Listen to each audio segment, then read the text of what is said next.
በአጭር ቃል ያ ዘመን ያለ ሚል ስም ሰጥቼዋለሁ እኔ።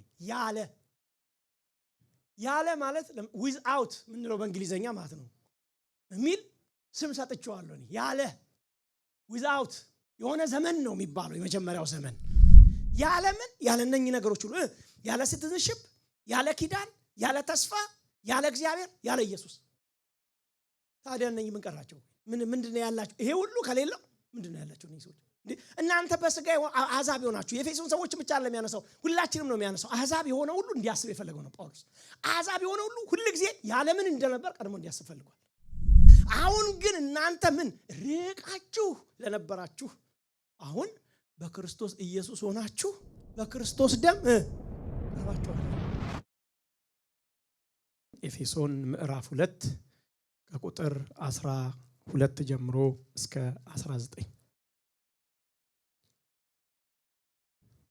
ስለዚህ እናንተ አስቀድሞ በስጋ አሕዛብ የነበራችሁ በስጋ በእጅ የተገረዙት በተባሉት ያልተገረዙ የተባላችሁ ይህን አስቡ።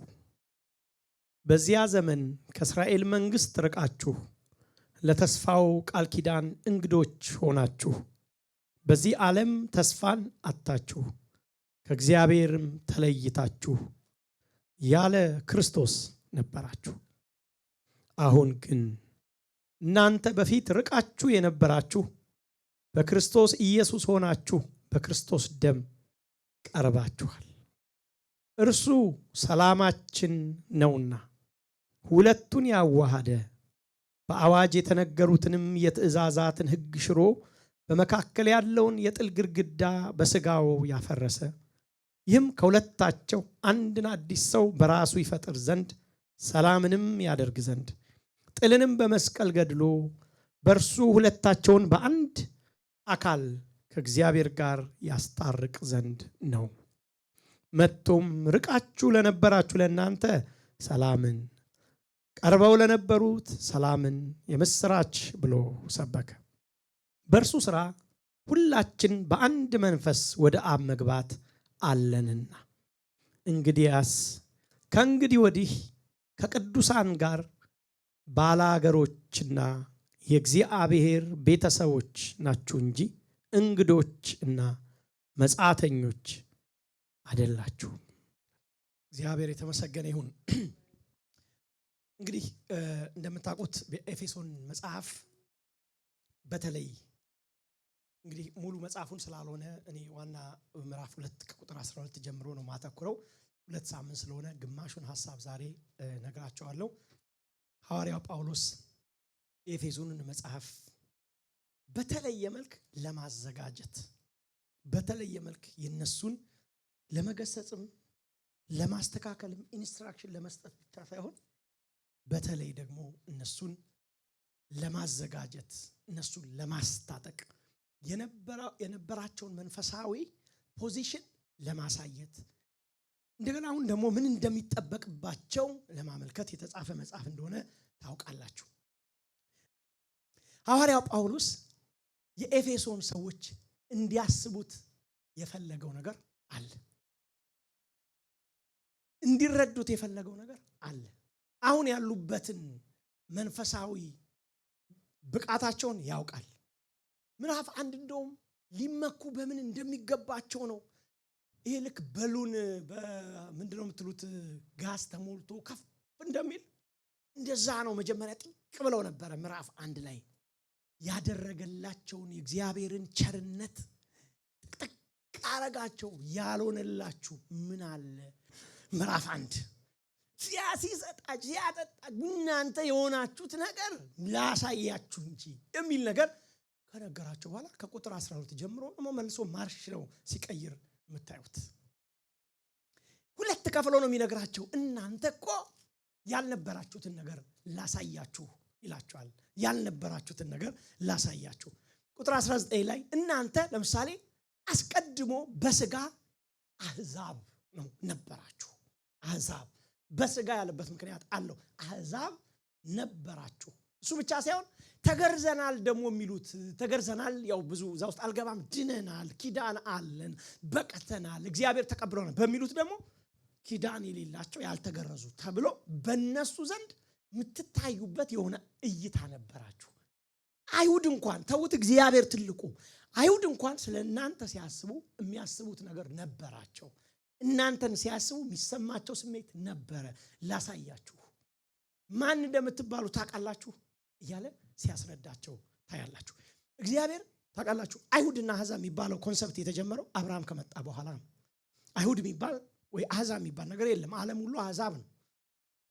ምዕራፍ 12 ዘፍጥረት ላይ ነው አይደለ? እግዚአብሔር አብርሃምን ጠራው። በሱ ዘር ምክንያት ነው ሌላ አይሁድ የሚባል የተፈጠረው።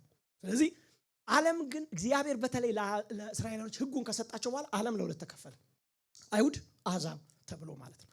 ስለዚህ አይሁዶችን እግዚአብሔር ሲጠራቸው ለአንድ ዓላማ ነበር የጠራቸው። የመጀመሪያ የጠራቸው እነሱን ራሱን አስታውቋቸው ብዙ የእግዚአብሔርን ኃይል የእግዚአብሔርን መንፈስ ከሞላቸው በኋላ ለአሕዛብ በረከት ሊያረጋቸው ነበር። ለምሳሌ አብርሃም ሲጠራው ምን አለው? በአንተ የምድር አሕዛብ ሁሉ ይባረካሉ። ስለዚህ እግዚአብሔር አብርሃምን ሲጠራው ጥሪው የሆነ እግዚአብሔር የሆነ ፌቨሬት ህዝብ እንዲኖረው ሳይሆን በእነሱ በኩል አሕዛብን ለመድረስ ነበር። እነሱ ግን ይህንን አልተጠቀሙበትም። እነሱ ምን አይነት ሰዎች ሆኑ መሰላችሁ? ኖርማል ይሄ ሪሊጅን ሃይማኖተኛ ስርዓት ፈጻሚ ከመሆን ውጪ በህይወታቸው ግን ለአሕዛቦች ብርሃን አልነበሩ። ጳውሎስ ሁለት ሐሳቦችን እዚህ ጋር ያነሳል።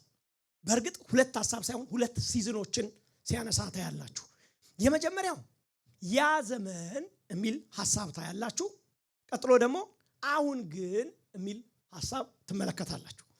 በዚያን ዘመን ወይ ያ ዘመን እና አሁን ግን የቱ ነው ያ ዘመን ያለው ጳውሎስ?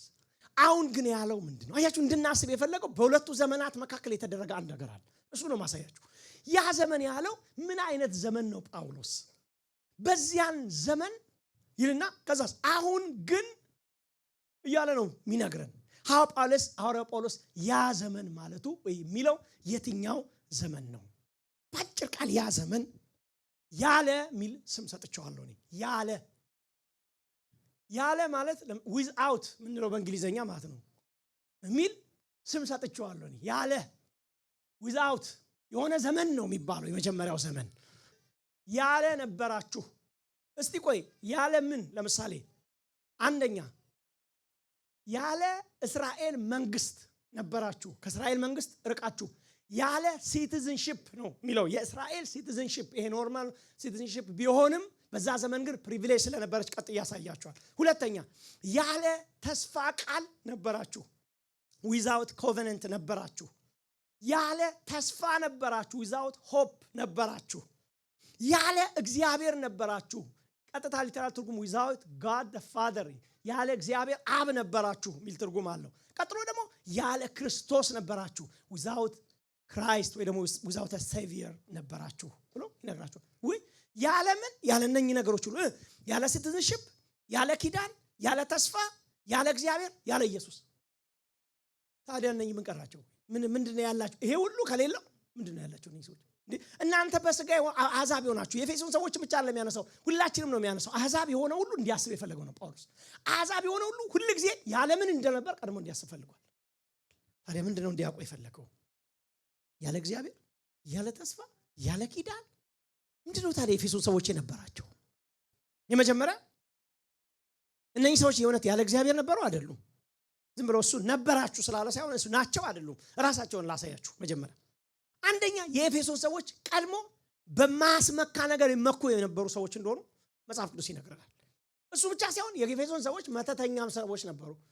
አሁን ያለ እግዚአብሔር መሆን ዝም ብሎ አንዳንድ ያለ እግዚአብሔር ጨዋ ብቻ አልነበሩም። እነዚህ ሰዎች መተተኛ ሰዎች እንደነበሩ ይነግረናል። ለምሳሌ ምዕራፍ 19 ላይ ሐዋርያት ሥራ ምዕራፍ 19 ቁጥር 19 ከአስማተኞቹም ብዙዎቹ መጽሐፋቸውን ሰብስበው በሰው ሁሉ ፊት አቃጠሉት፣ ዋጋው ሲታሰብ 50,000 ብር ሆነ ይላል። ባጭሩ መዓት ዋጋ ሊያወጣ የሚችል መጽሐፍ አቃጥለው ነው ወደ ጌታ የመጡት የኤፌሶን ሰዎች። የምን መጽሐፍ ይለናል? የአስማት መጽሐፍ፣ የመተት መጽሐፍ።